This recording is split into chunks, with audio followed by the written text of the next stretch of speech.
I decided to act when I was at university, and I joined the King's Players, who were the university drama group, and I did a Tom Stoppard play called The Invention of Love, and it kind of made sense when I was out there under the lights. That's what it was, just the lights. I just wanted to be on the lights. That's what got me started. And then a year later I applied at RADA and I got in, which is a bit mad. I guess being there was great preparation for being an actor because, you know, the Royal Academy is kind of like the perennial top, the benchmark of drama schools. So to get in was like a bit of a buzz, and I was very, very lucky in hindsight. I've been out 3 years now, so I realised how fortunate I was to go to such a great school. And the great thing about RADA is obviously you get to be a cat in a tree and stuff like that in classes.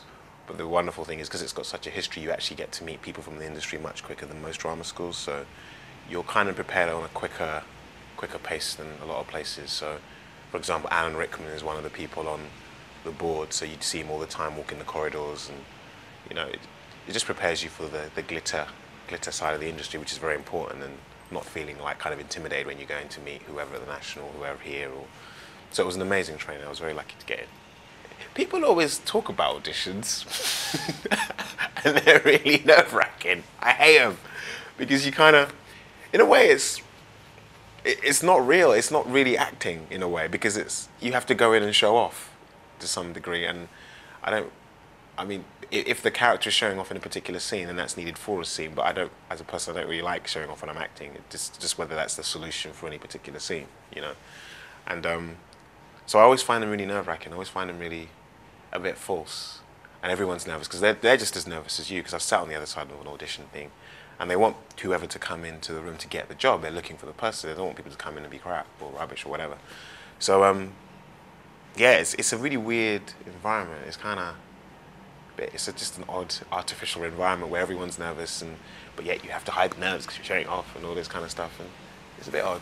Oh, in terms of advice, I wish that someone had told me when I first started acting that there's no rush.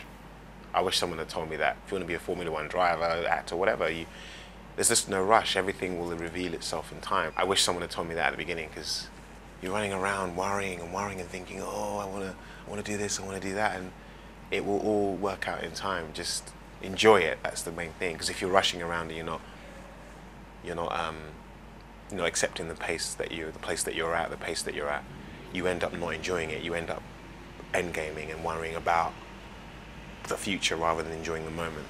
And one of the worst things about being an actor is not being in the moment. It's the death of acting. It's antimatter for acting, black hole for acting.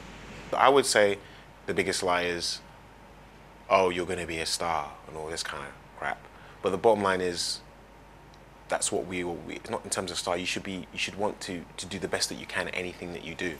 And in terms of acting, in terms of the jargon of star, that means doing really well, playing leads and whatever.